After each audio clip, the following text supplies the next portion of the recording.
excited to be here with you today. I am Alicia Thompson and I teach in Arkansas. So I saw some people that were from Little Rock in the chat and some from Texas and Tennessee. So we're neighbors kind of.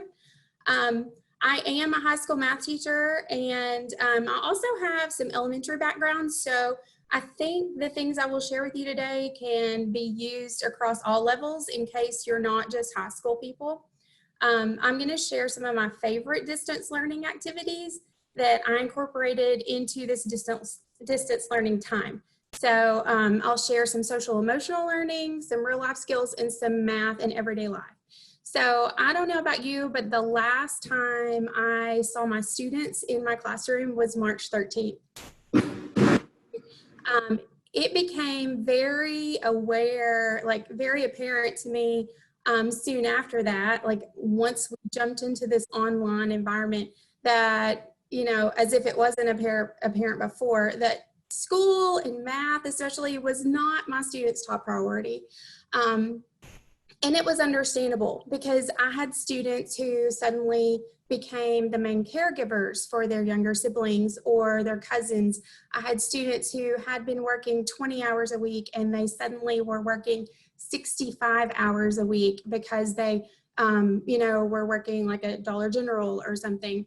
I had students who were expected to go out and get a job to help support their families. And I had students who were expected to work around the house because we live in a rural environment here and a lot of people have farms. And so, you know, my students were expected to go out and build fences or, you know, work with cattle or whatever. So, you know, school and being online was not a top priority. So I thought, what can I do to try to engage them? And just, you know, math video lessons were not doing it. I mean, I had some engagement, but I thought, what can I really do to step this up?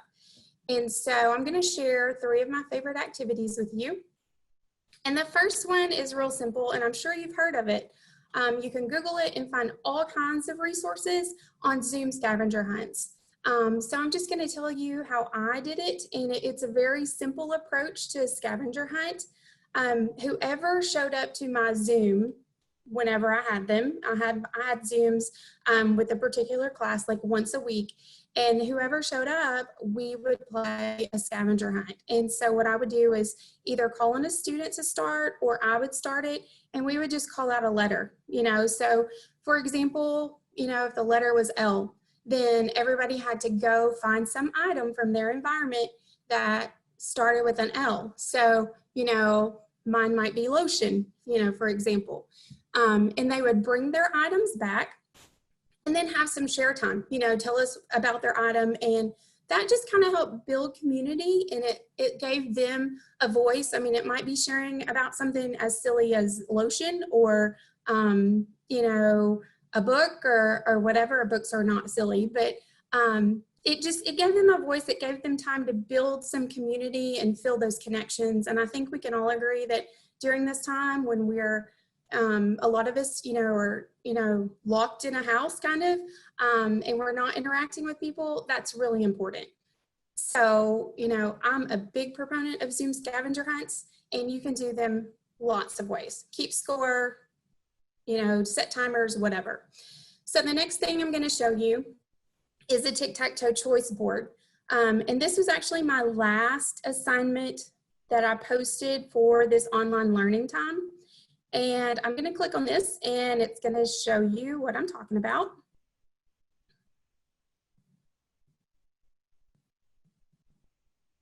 So the idea behind this was students were to get 3 in a row, just like tic-tac-toe works. And I'll say before I get started too much on this part, this was not like I found this template online. So I can't claim that I created this. I did not. You know, as teachers, we kind of beg, borrow, and steal. And so I made it my own, but this was not my original creation.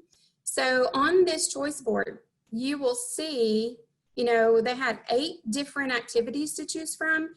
And the idea, again, was to get 3 in a row. But I told my students that if they wanted to do more, you know, they could earn some extra points. So some did several.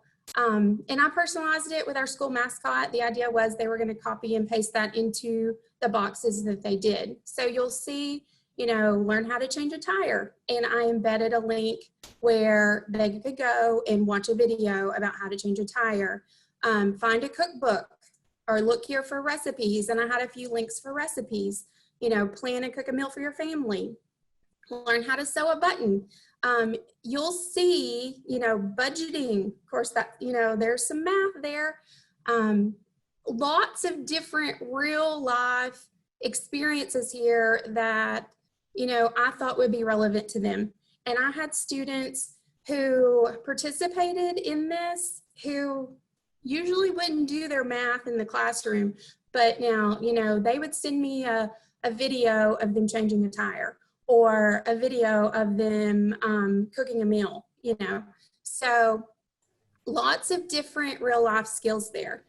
And at the bottom, you'll see I have a sheet where they would upload their evidence. So it might be a picture, it might be a video, you know, all kinds of things that they uploaded as evidence. And I'll share some evidence with you in a little bit too. So there's my tic-tac-toe choice board. So then if I go back over here, I'm going to share with you the third thing, and that's thinglink.com. This is also an app, so I'm going to open it and it's going to bring up a web page. But if you'll look on your smartphone for like search apps for ThingLink, then you will find it as well. So with ThingLink, and this is actually how math got involved, I had taught quadratic functions. And so parabolas had been very familiar with my students during this time period. And so our Spanish teacher posted to our high school Facebook page, or her own personal page one day, this picture. And of course, I noticed the water because it's in the shape of a parabola. And so I thought, hey, and I asked permission, hey, can I use that picture and create a thing link? And so what ThingLink does is it lets you put a background up, some picture, and then it lets you add all these hotspots. So, you know, I did this in the shape of a parabola too, to stay with the parabola theme. So you can add, you know, a picture. I had a fellow math teacher who sent me a picture because she was finding parabolas in her everyday life. And the whole idea behind this was I issued a challenge to students, like, look around you, find math in your everyday life, find a parabola. So I had a picture from a colleague, I had a video from a colleague.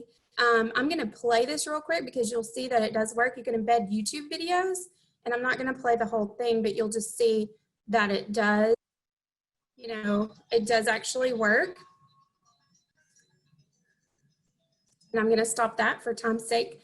But you can embed all these hotspots, whether it's a video, whether it is a photo, or you can also do just like, you know, and you hover over it and it plays for the voice. But thinglink.com can be used across so many different subject levels. You know, this would be awesome for like a book talk, you know, for students to do. So that is a great resource. And again, it's an app on the phone as well.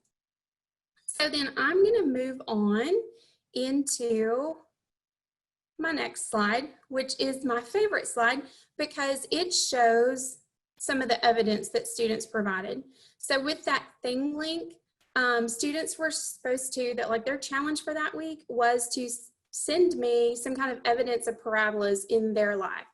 So then I had a student who sent me this picture, you know, of her truck. It shows a parabola there above the wheel, above the tire. I had students who sent me pictures from around their yard, you know, of different parabolas.